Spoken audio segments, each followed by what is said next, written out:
Hi, this is Jay Cross, and after Online Educa in Berlin in the beginning of December 2007, Peter Isaacson and I flew from Berlin to Paris, and the next morning went here, the Versailles Farmers Market. Well, this was handy because I want to use an analogy to describe what I talked about in Berlin. Imagine that this is a pot that we're going to fill up as we walk through the farmer's market, but that this special pot is actually a future learning environment. For we're going to find that the challenge of using Web 2.0 and things like that's today's problem. That's chicken feed compared to what we're going to do with the massive changes which are coming down the pike.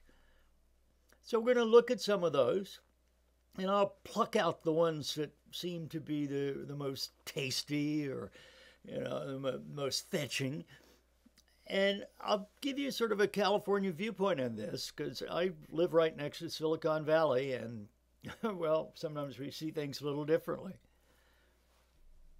Now, the biggest trend, or the trend with the largest impact, is certain to be the change from the industrial age, an age of certainty, control, limited ownership, people as cogs in the system, and a number of other things, from that into a more ecological view of how business works as organic, subject to outsized changes, unpredictable, very much like nature itself. Now, in nature, you never see one tree. You always see a bunch of trees. And I think it's time for us to start considering that we don't work with just one individual.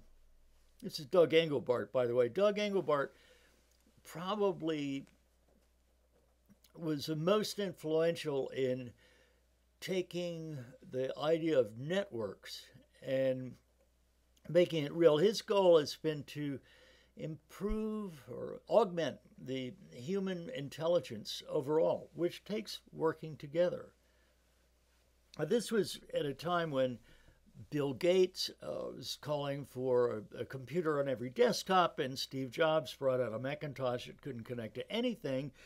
And here, Doug was thinking about how can all the people work together. So I hope we stop talking about learner-centric and think of learners-centric and always think of groups rather than individuals. Continuing down the aisle, a related thing, in that it comes from the switch from industrial to networks, is the evolution of organizational structures. Now, the people in the red boxes up at the top are somewhat reluctant to change from 100% hierarchy, and yet change they must. And here's the way I think it'll happen. New people entering the workforce have tools that enable them to go through silos, around boundaries, and to share information faster, both within each other with their colleagues and with customers. And it's going to lead to the crumbling of the structure when bosses say, well, how'd you find that out? That didn't come down yet. Go, no, but I got it from the source. Exacerbating everything is the explosion of knowledge and information. Human knowledge doubles about every 2 years now, and it's only getting worse. And rather than lie down and be inundated by this wave, we must, as individuals, take command of our fate and subscribe and pull in the information that we want rather than just taking all the junk mail and spam that's thrown at us. Now, this is more possible than ever in the past. Through the use of tagging, read David Weinberger's book on this, Everything is Miscellaneous. It's quite important.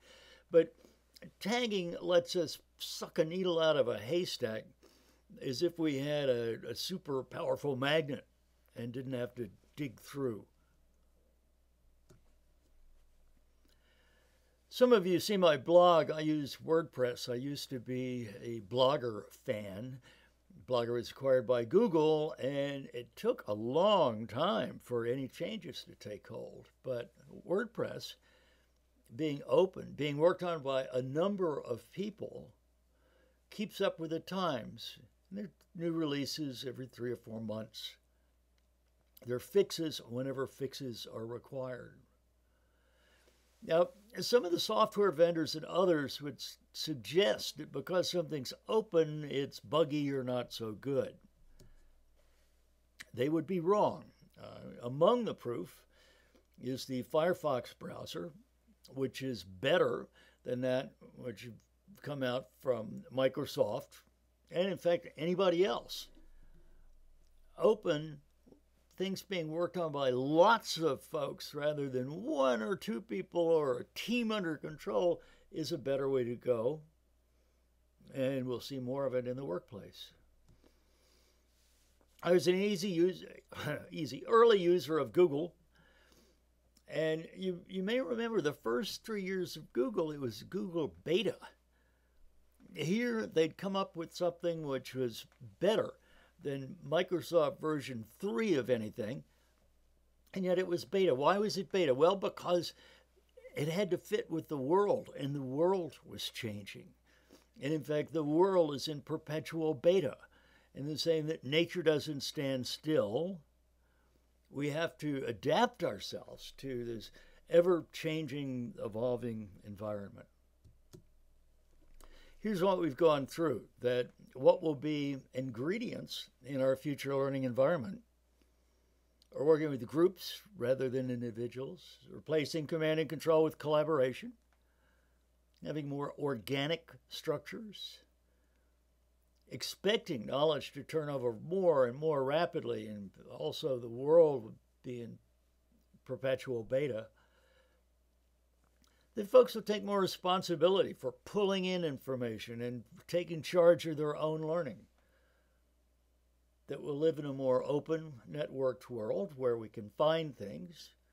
And a lot of the impact is going to come from the digital natives, i.e. the people who are entering the workforce right now. At this point, I would challenge you to think about, well, so what? What are we going to make of all this? And with that, I'll leave you to figure that out. Bye-bye.